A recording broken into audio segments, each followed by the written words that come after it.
Good morning, everybody, and welcome to the first ever CanMUG virtual event.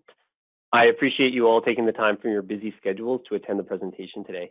We have a lot of great presentations coming through the day, and I'll go through some of the logistics and agenda here in a second, but it's in a relatively short amount of time. So with that in mind, I'm going to jump right into my agenda and kind of present to you what we'll be covering in this introduction and then throughout the rest of the day here. So I'm going to cover really just three topics. I'm going to talk a little bit about who the CanMUG is. I'm curious to see, and I'll be doing a survey here, which I'll talk about here shortly, but curious to see who is attending their first ever CanMUG event, given that it's a virtual environment this time. Some people may have an opportunity to attend that otherwise may not have, because of logistics, busyness, whatever the case might be. Obviously, doing it in a virtual environment decreases some of the associated logistics. So kind of curious who's going to be new to the group, but regardless, if you're new or not, we'll present to you who the CanMUG is, how it's run, how it's organized, what we do type of stuff. I'll also cover a little more on the virtual meeting format and the timing throughout the day, just to give you a better sense for how the next 4 hours is going to run. And then I have a live survey.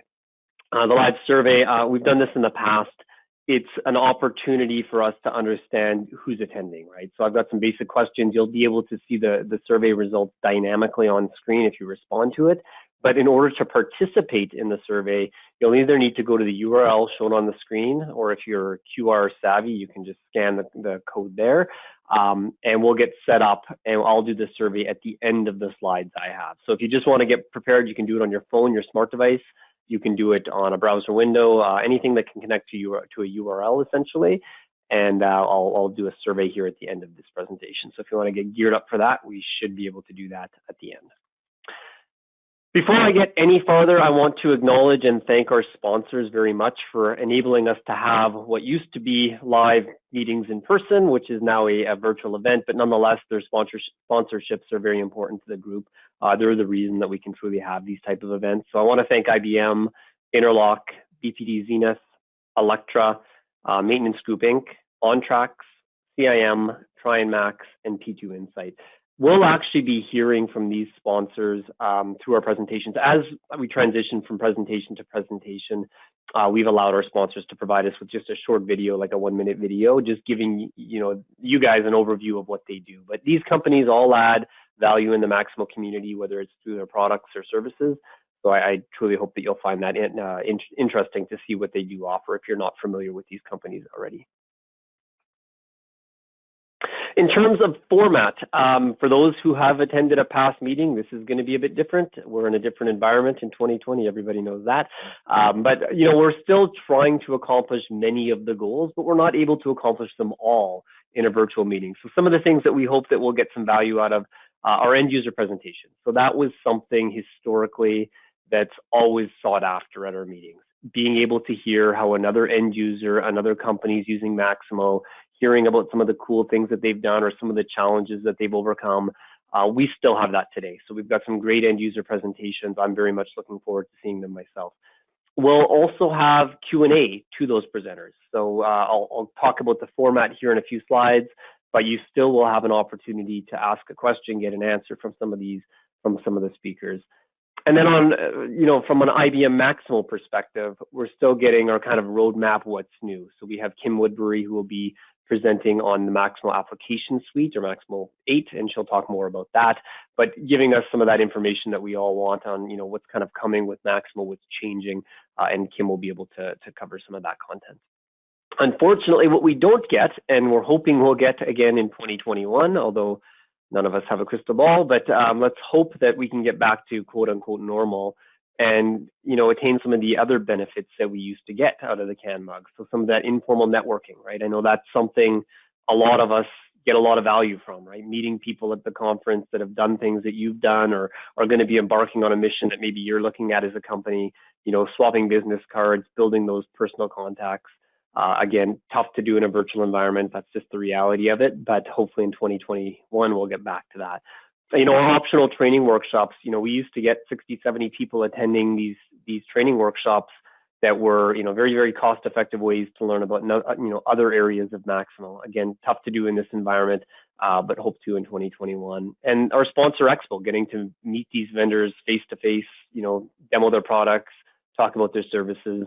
Again, we'll have to probably wait on that, as well as a social event where, in a very informal environment, we can, kind of build relationships and forge relationships. So again, hoping that this all comes back in 2021 and comes back to a normal place. But whatever that timing is, I can commit that the steering committee is very much interested in continuing to provide our, same old benefits as we used to have once we get out of this kind of global pandemic thing.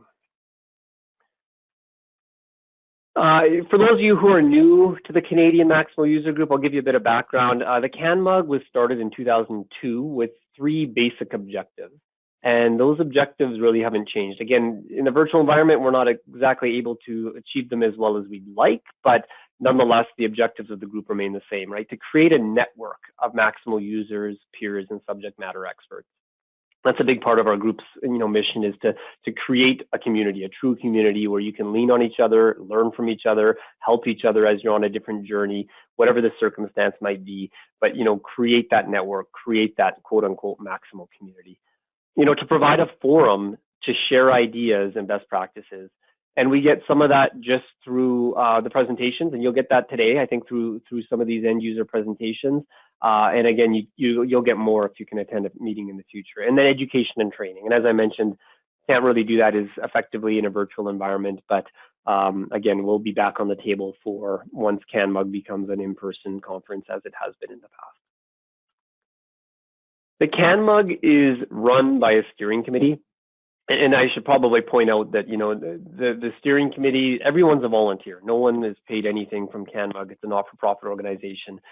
So everything that's pulled together logistically, the meeting content, presentation selection, all that stuff is performed by volunteers. So, but the responsibilities of our steering committee is to, obviously, in this case, manage the whole virtual meeting format and strategy, and the in-person meetings to, define the meeting schedule, locations, logistics, the facilitator, the additions and modifications to our steering committee members, and in general, just provide overall supervision, improvements, and guidance. And if you're interested in who's on that steering committee, the list is here. I won't, in an in-person meeting, we'd be able to probably introduce them face-to-face, but Johanna Harvey in the middle is our president. The rest are our steering committee members that provide a tremendous amount of value in, again, guiding these meetings, helping us define what these meetings will become, and then even, as part of this virtual meeting. You'll also notice that, we've got a fairly good cross-section from a geographical perspective, but also from an industry perspective. We have oil and gas, we have transportation, we have manufacturing, we have municipal government. So we have a bit of a cross-section as well, which is kind of nice. If you're interested in becoming a steering committee member, as spots become available, you can just ping us a note, and I'll put up an email here shortly. To be a steering committee member, you must be involved in the Maximal community, so actively licensed user. You must not be an employee of IBM or a service provider, and you must obviously participate in the calls and help guide the group. If you want to follow us, if you're not already, there's a couple of emails there. The info@canmug.org, that'll hit kind of the organizers of the meeting, people who manage the website content, things like that. If you want to communicate directly with the steering committee, that would be useful if you want, suggestions on format changes or things like that. The steering committee, that will hit that entire group that I just had up on the prior slide. We have our website, which we try to keep up to date with events and what's going on with the group. And then you can also find us on LinkedIn and Facebook as well. If you search for Canadian Maximal User Group on Facebook, you'll find us there, or CanMUG on LinkedIn. You should find us there fairly easily. So I urge you to keep in touch with the group, and obviously as we determine what 2021 will bring, you'll be informed as to what the group will be doing.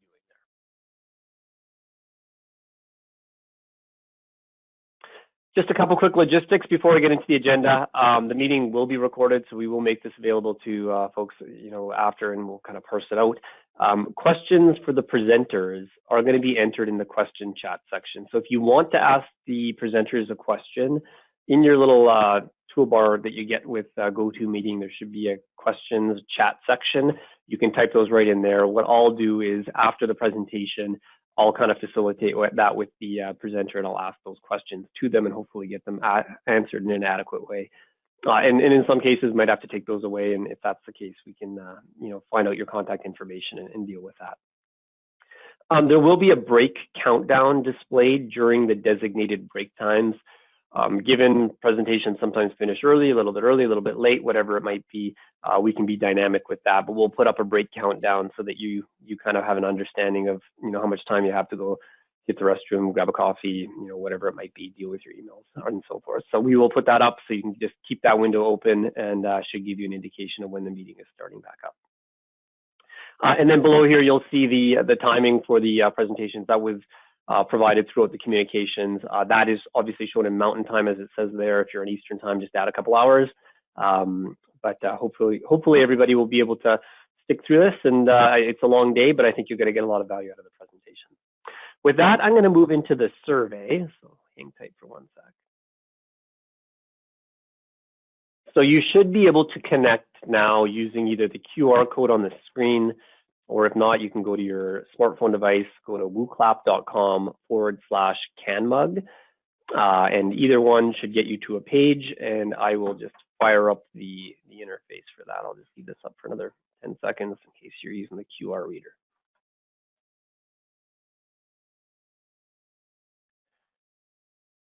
Okay, and with that, I'm hopeful, and these should still have the QR here, but again, wooclap.com/CanMUG.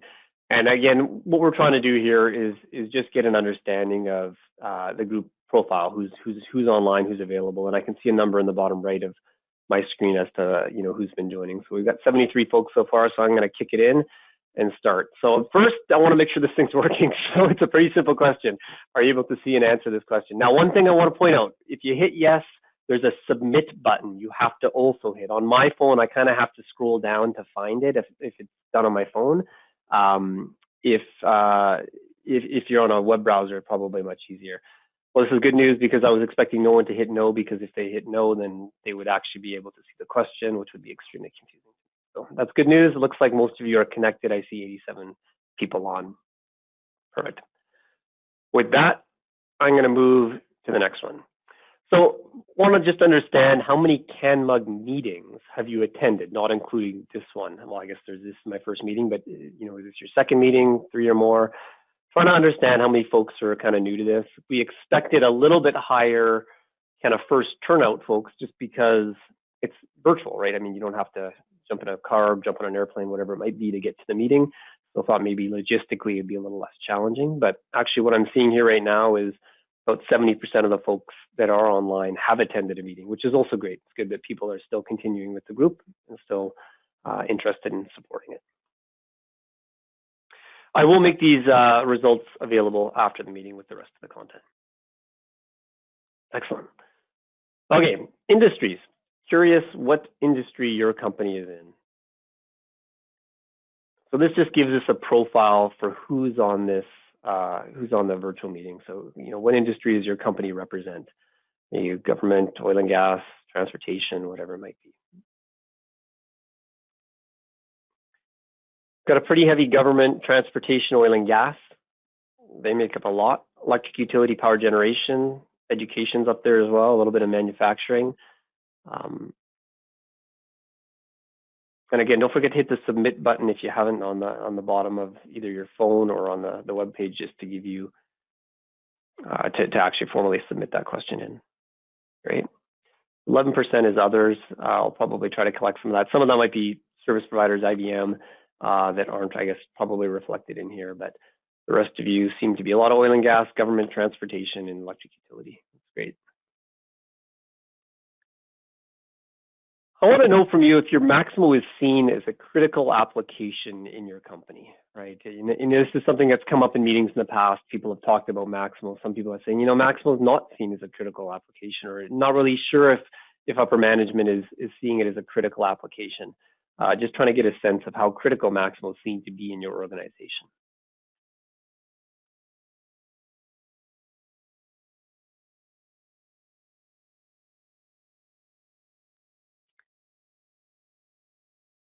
So good news, looks like more than 90% find Maximo to be critical, which is good. I guess if you're attending the meeting, your company at least supports you coming to a virtual meeting, so I appreciate that. But good to see that for the most part, that's a true statement that Maximo is a critical app. Versions. I'd like to understand what version of Maximo your company is currently using. And I know we're now getting to dot releases, with 7.6.1.2 out, but probably the top three or probably the top two are the most common ones here. I might decide in the next meeting to break it down to subversions. It's getting difficult, though. I think a lot of end users aren't really aware of, whether I'm on 7.6.1.2 or 7.6.1.0 or whatever it might be. But I'll think about breaking that out maybe for a future version. But the good news is most of you appear to be on a very current version of Maximo with 7.6.1.x, at 60%, 23% are 7.6.0, which that end of service announcement is out. And then some of you are still on 7.7.5, which obviously probably looking to do an upgrade here sometime soon to get a little bit more current, and even someone on Maximo 6. That's interesting. How many users does your company have? Trying to get a sense of the size of your implementation. I mean, do you guys have a large user base in your organization? Do you have a small user base? I can see it jumping around a bit. And you also have to keep in mind when you look at these results, there can be 10 people from, of course, the same organization providing, a response here. It's not company specific, it's attendee specific. But nonetheless, from an attendee perspective, it looks like most of the group, more than half, has over 200 users. So some pretty large implementations. But, we still have another almost 40% that are kind of under 200 and some that are even less than 50 at 18%. So pretty good cross section of large install bases versus some smaller ones as well. Great to see. What Maximo industry solutions do you use? And I recognize that Health, Safety, and Environment Manager is not technically an industry solution, but for the purposes of this slide, I think it fits better. But are you using just core Maximo, or are you using an add-on, or sorry, I shouldn't use that word, are you using an industry solution that has some enhanced functionality surrounding a specific industry? And again, I just feel HSE fits better here, but I do understand that it is actually technically an add-on. So a lot of you using Maximo for oil and gas. You had a large percentage of folks on the oil and gas slide when we talked about industries. Some of you are not using any, 32%.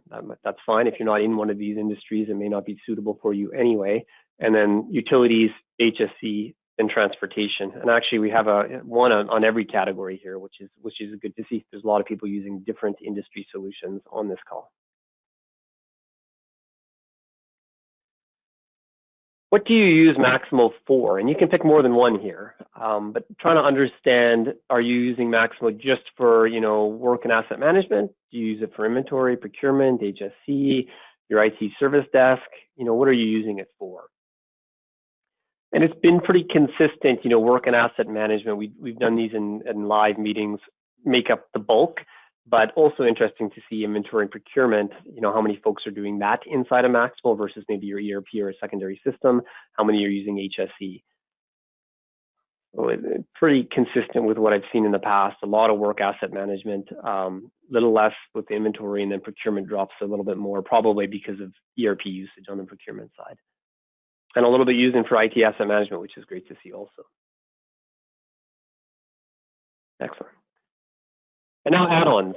So are you using any Maximo add-ons that you're actively using, right? Not just installed, but you guys use as an organization.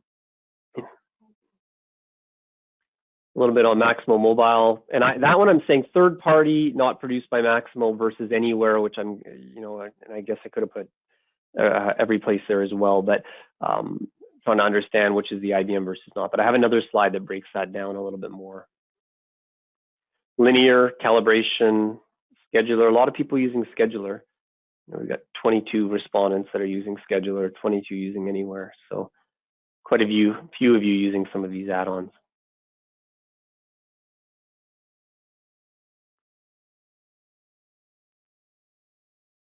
Great. Are you planning an upgrade in your organization in the next 12 months? Right. Hopefully some of you on version 6 or 7.5, there was a couple there, are in this list. but even the 7.6.0 folks are going to probably be looking here between now and September of getting onto the latest version. So quite a bit of the group, so we've got almost half the respondents are looking at that, and then half aren't, or I shouldn't say that, 25% are unsure. But half of you, or roughly half, a little less, are pretty sure that you'll be doing an upgrade within the next 12 months, which is probably, a pretty good every year you're probably going to have to do some level of an upgrade to keep current, get some of the new value, the new functionality out, and you'll see that even in Kim's presentation, what's coming, next year, you'll be probably interested to see some of the new functionality that's coming there. Just curious about your mobile solution, just to break it down. I already asked about mobile on the add-ins, but kind of the third category here is just equally as important. Are you using mobile at all, right? So if you are you using an IBM product? Are you using a third-party product? Or are you not using Maximo in a mobile environment at all, and you're using it on a desktop or laptop, like in a connected environment, not using a mobile platform? So about 45% are using an IBM product anywhere, every place. There was an older Max Mobile, but that's kind of coming back. A third-party mobile solution that's not being produced by IBM. So this is kind of probably one of our sponsors or one of the companies out there that produces mobile solutions, but it's not an IBM product. And then actually 39%, that's actually pretty surprising. That's a high number, I think, given the current environment, that aren't using Maximo in any mobile environment. You're essentially using it in a desktop, laptop format. And this one you can pick many as well, but trying to understand your integrations. And there is the bottom one there says I don't have any integrations, but are you connected to other systems? Be it a GIS system, financial system, asset integrity, even just Active Directory or LDAP. So just trying to understand how is Maximo connected to the other major applications that exist in your enterprise. Active Directory and LDAP is a pretty big one, obviously, for user authentication management. Maybe even single sign-on. Financial system, always a large one, right? Bringing to and from financial commitments, particularly if you're using it for purchasing inventory. GIS, HR time, quite a bit on the real-time systems. I find that interesting that 21% or 13 respondents are using it to connect to a plant historian, SCADA system, building management system, something like that has some real-time data. Document management's a big one. And only 8 people aren't integrated, which again probably tells you how critical Maximo is as an application if it's got its tentacles in other places inside of your organization. How many years has your company been using Maximo for?